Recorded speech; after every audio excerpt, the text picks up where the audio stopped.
Welcome to Fukuoka Senior Edition!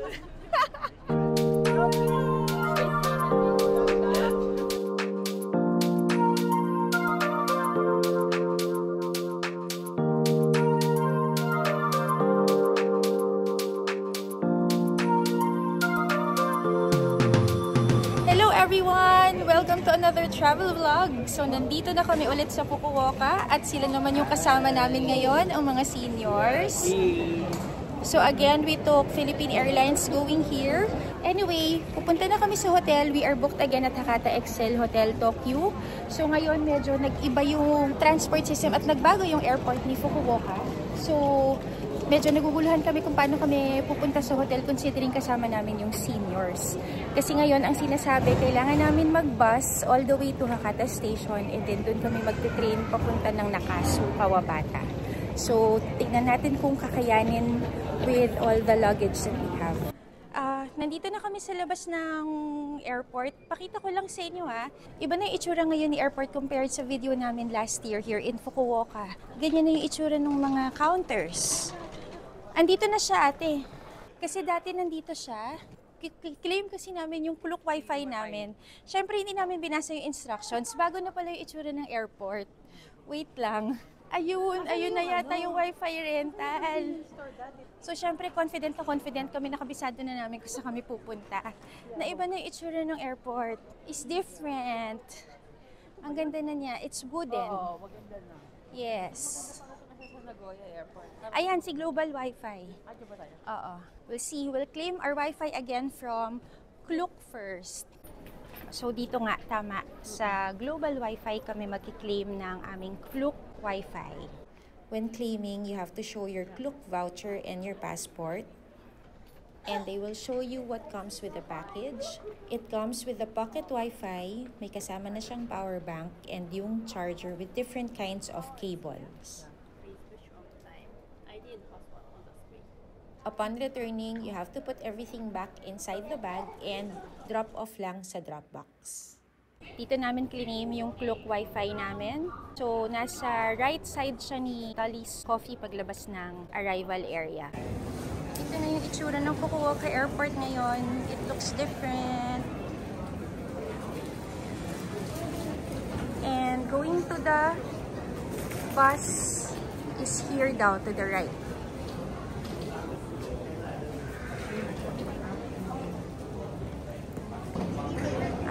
So dito na yung pila ng bus going to Hakata. Ayan. Nakapila na kami.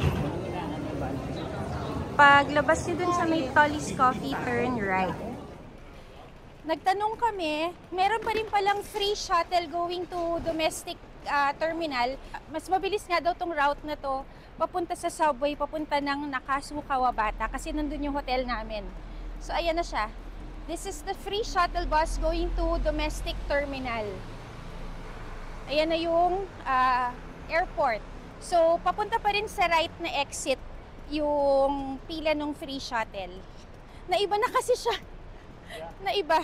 From last year. Yeah, there. Nandun sa gitna yung line namin last time. Ano to daddy? Dalawa yung pila. Sorry. So tama nga. Faster pa rin na pumunta kami ng domestic terminal. Tapos doon kami magsa-subway going to Hakata Excel Tokyo. Magkita-kita tayo mamaya kasi marami kaming dalang bagahe. So magbubuhat muna kami ng bagahe and we will do our transfer to the hotel. By the way, hindi nga pala namin kasama yung mga boys ngayon kasi nandito din sila sa Japan pero nasa Hiroshima silang dalawa. Pareho silang sumama sa field trip ng school nila. Yan. Eto, nandito na yung bus. Sakay muna kami.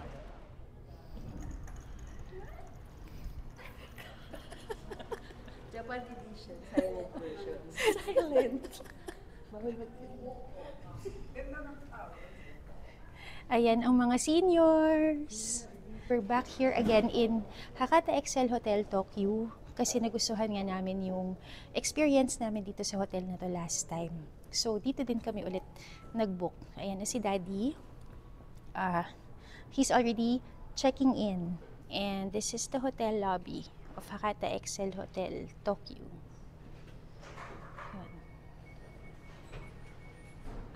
Anyway, we took Philippine Airlines na flight namin kanina going here. I made a separate video of our experience with Philippine Airlines business class. So, I'll put in the description box yung link dong video namin. So, please do watch that as well if you want to see kung kamusta yung Airbus A321 business class ni Philippine Airlines. Nandito din sa lobby yung mga free amenities. So, ito yung mga pwedeng makuha dito. Please help yourself. Razor, shaving cream, Q-tip, hair ties, hair comb, and the others are available in the room. Ayan na yung mga nasa kwarto. So, ito yung hair comb. Bago na yung suklay nila. Hindi na yung foldable. O foldable pa rin. Tingnan natin mamaya pag kumuha tayo. Shaving cream, razor, and the Q-tips and cotton pads. Nawawala yung drip coffee. Dati kasi may drip coffee din dito, unlimited. So, tignan natin sa kwarto kung nandun yung coffee. Hello again! We're already here inside our room. So again, we are booked here at Hakata Excel Hotel Tokyo. Dito din kami nagstay last time. That time, we stayed sa suite room kasi kasama namin yung dalawang bata. But ngayon, we just got the twin room and I'll give you a quick room tour kung ano yung itsura ng twin room nila. So, ayan. There's a small cabinet here. May slippers, the safe.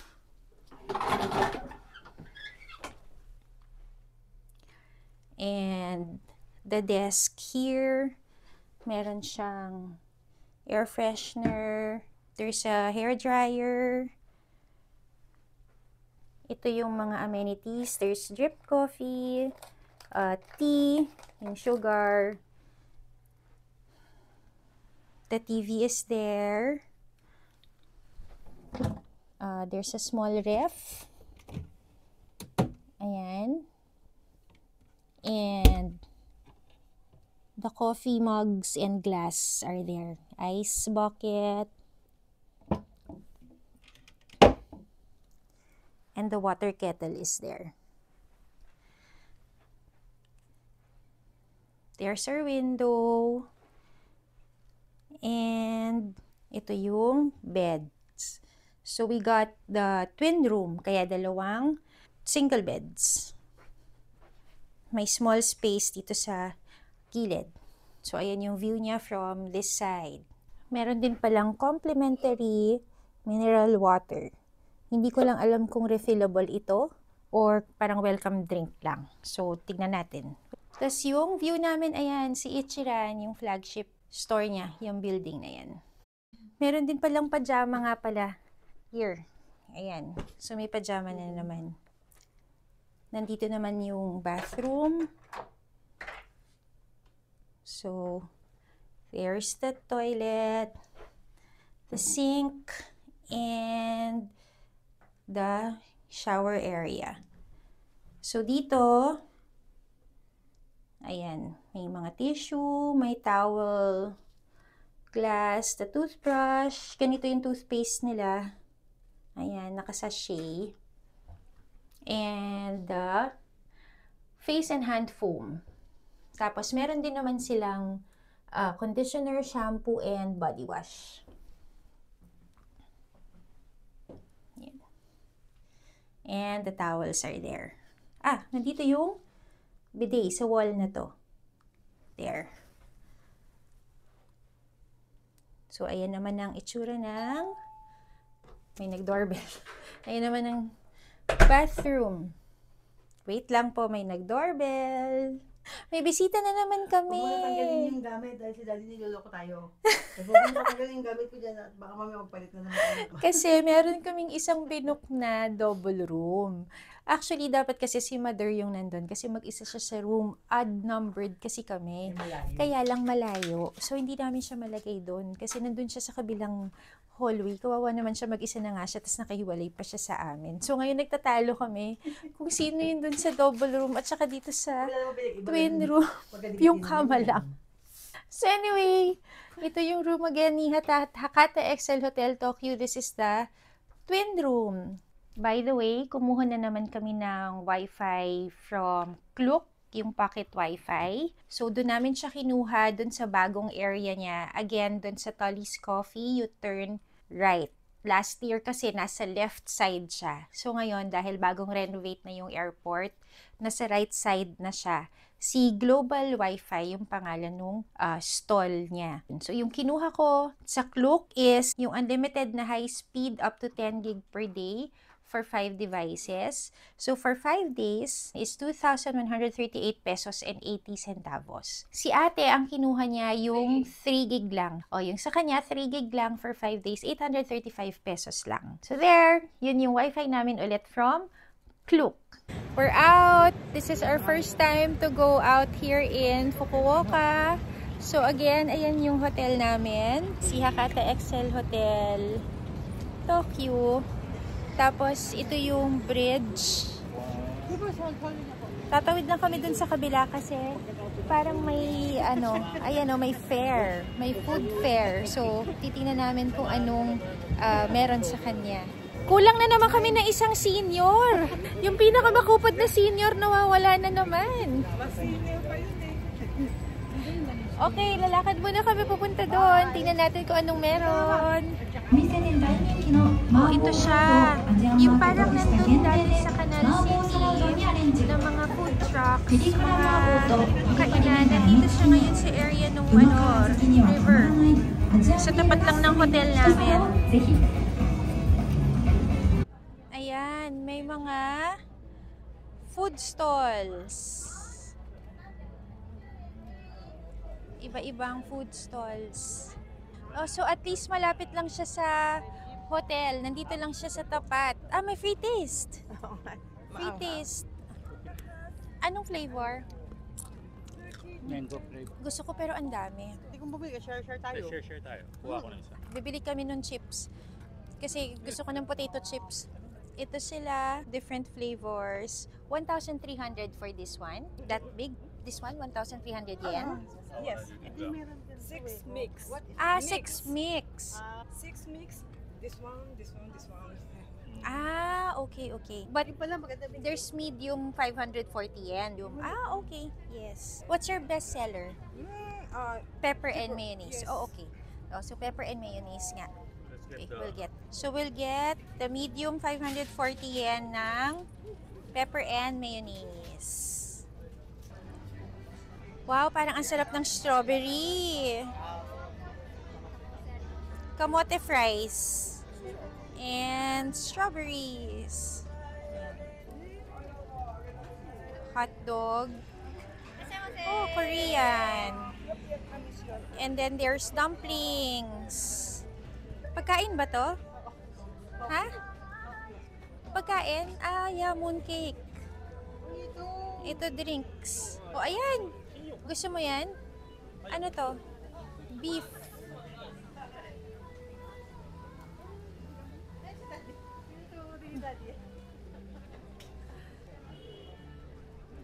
Ayan. Oh, nakapesto na pala to eh. Naka-ready na kumain. Parang ganito din yung pinuntahan namin dati pero nandun nga sa malapit kay Canal City. Meron din dito sa area na to.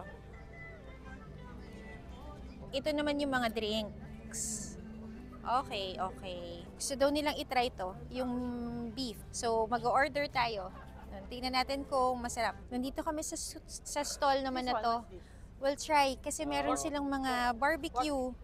May pork belly, chicken skin, beef, and pork tongue, and short rib. Beef tongue. Ah, there's beef tongue. Ayan na naman si Dila. O, bibili kami. Wait lang. So, we got 1 chicken skin and short rib. There. 1,300 you pay. Bumili din si ate nito. Ito yung kanina naming pinuntahan. For 800 yen. There. Food trip kaagad. First day pa lang. It's cool. Not cold, it's cool. So, masarap tumambay. Ito pala siya. Asian Market Fiesta 2025. Kaya pala may mga Korean, may dumplings, kasi Asian Market siya. There.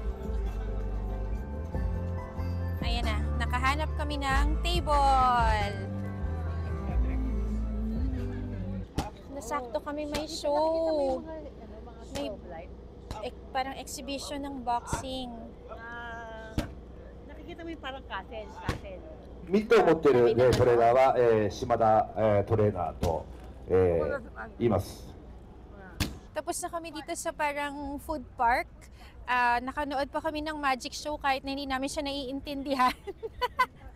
Enjoy naman kahit paano. So ngayon, yung tradisyon namin ayaw mawala ni Daddy kahit nabusog pa kami. Kakain pa rin kami ng Ichiran. Ayan siya. Yung sa main building. Actually, yung purpose din namin ng pagkain ng Ichiran ngayon kasi kakagaling lang namin ng Nagoya and gusto naming i-prove kung talagang mas masarap yung Ichiran dito sa Fukuoka. I will find out. Oo. Kasi first time niyang kakain ng Ichiran dito sa Fukuoka. True. Oo. So, tingnan natin kung mas masasarapan siya nga sa Ichiran dito compared dun sa Ichiran sa Nagoya. As usual, nandito na naman kami sa flagship store ni Ichiran. Ayan. At may pila. Dito na kami ulit, eating Ichiran.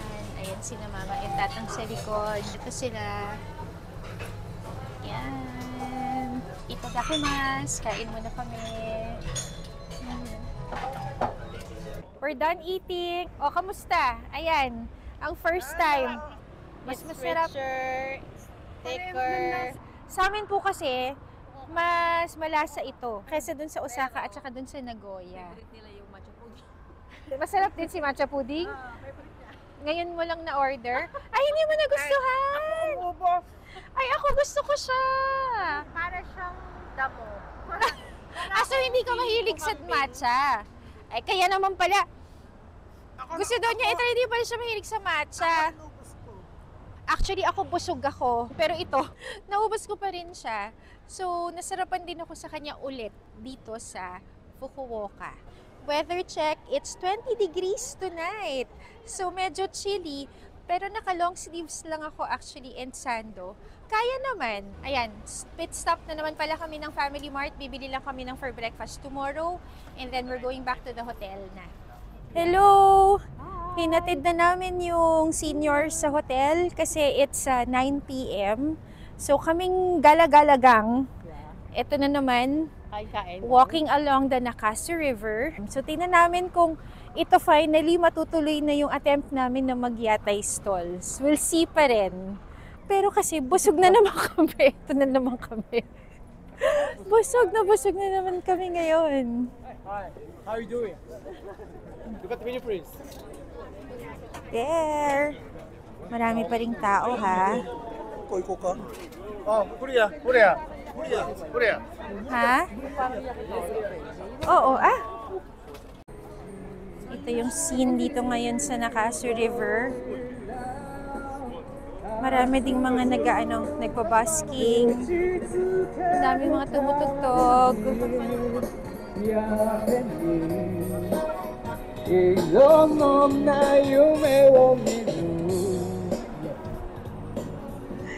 Andito pa yung ibang yatay stalls.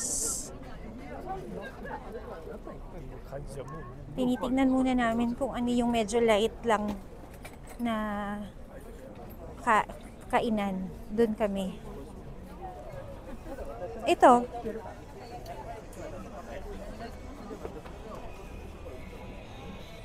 Nandito na kami sa dulo, yung malapit sa Canal City. Ito yung area na may food park dati. Sarado siya ngayon. Kaya siguro nandun sa tapat ng hotel yung yung parang food park ngayon. Kasi sarado pala yung area dito. Nakarating na kami sa dulo, wala pa rin kami nakitang yatay na pwede namin kainan. So, balik tayo ulit. So, finally, napaupo kami. Kasi may bakante. Itong si Daddy sabi niya hindi daw kami kakain. Tapos nung sinabing, how many? 4. Upo! Malaman dali ka usap. So ito yung menu nila. Ayan. Teka lang, order muna kami. Ito yung aming yatay. Ayan sila. Nag-order sila ng Asahi beer. Ako, tea. Cheers! This is my order. Yung Oden set, 1,100 yen. Tapos yung ulong ko is 350 yen. Ito yung beef hanger steak na order ni Daddy. And this is innards. Look at that. Ano siya, ate? Pero masarap. Tingnan mo yun sa dulo, oh. Ano itsura to? Ginagawang ano yan yung... Wow. Bopis ba yan? Oo. Wala na. Try natin yung udon. Tingnan mo, di ba? Yun yung order niya, pero nakikikapit bahay siya sa order ko.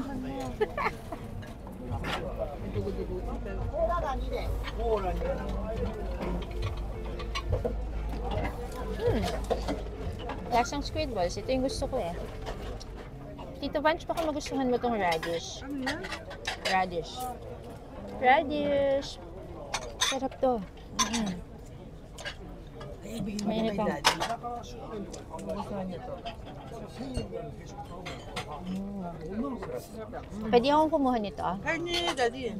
Try natin yung ano, innards. Itong first one. I don't know what it is, but we'll try. Let's try.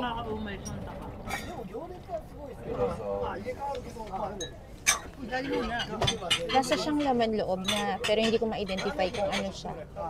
Bigyan mo nga ng beer si Daddy. Pero masarap, ah. Sobrang taba din.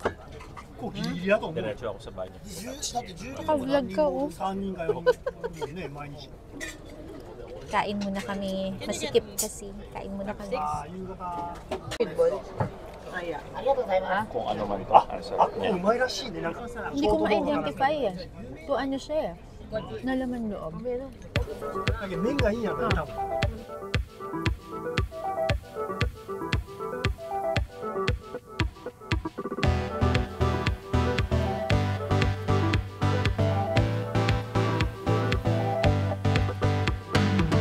O ano, kamusta? Yung isaw niya, yung nakakatakot yung isiro sa dulo, masarap. Yun yung pinakamasarap sa dulo. Pero mukhang hindi kinakain. Busog kami. Kaka-picture lang. Daddy, busog tayo, di ba? Ewan ko sa inyo. Ito isang yaya lang. How many? How many? 4. Sit, sit, sit. Okay, okay, let's go. Ayan, so finally, nakapagyatay na din kami tonight. Ito yung stall na kinainan namin. Parang ramen yung specialty nila kasi lahat ang order ramen. Kaya lang, busog na nga kami. Kasi nga kakaitsiran lang namin. Pero in fairness, lahat din ang in-order namin. Yung steak, yung kahit yung laman loob, yung oden ko. Ang masarap pa, in fairness. It's good. It's this one. Ito yung pangalawa sa dulo. Ayan na yung dulo niya. Sabi nila noong una, isang beer lang sila. Nakatatlo din sila. So parang tingin-tingin din silang beer. So yung total bill namin, doon sa kinain namin is 7,100 yen. So lumalabas parang 2,700 pesos. Medyo mahal. Mahal nga siya. Kung tutuusin kasi parang ano lang eh, barbecue lang yung kinain namin. Oo. But for the experience, Sarap. Babalik mo. oo, pwede. Pwedeng bumalik ka. Ang simple-simple, nakakaaliw. Ang simple-simple kasi nung pagkain namin, pero ang sarap. Sarap ng radish. Oh, di ba? Ayaw niya nung oden nung una, yung radish, ang sarap. Nasarapan din siya. So ayan ulit yung length ng mga yatay stalls. Yeah. Ayan. Dito kami kumain yung pangalawa. Ito yung mga yatay na nasa tapat ng The 1-5 Villa Fukuoka. Itong part na to. Kasi meron din dun sa kabila. Pinag-uusapan pa rin nila. High sila sa yatay experience namin. Kasi nga, busog na busog kami kanina nung naglalakad kami. Tapos dapat hati-hati lang kami ng order. Actually, tinanong namin, hindi pwede. Although, alam naman namin na talagang dapat isa-isa yung order mo sa yatay. Kaya lang yung isang plate kasi 6 na sticks. So, sabi namin kung yun ba, pwedeng hati-hati kaming 3 kasi nung busog pa kami, hindi daw. Pero, lahat din na in-order namin, ubo! So, at least sulit talaga yung yatay experience namin. Enjoy! Anyway, pabalik na kami ng hotel. Dito lang kami sa looban dumaan. Kasi si Daddy gusto niyang ipakita yung red light district dito sa mga to. Kasi yung area namin yung likod red light district. So, it's 10:30 p.m. and weather is 18 degrees palamig. Malamig na naman, no? Oo, malamig. Oh. Naka long sleeves lang ako pero ngayon malamig na. As in malamig. Okay, lakad muna kami.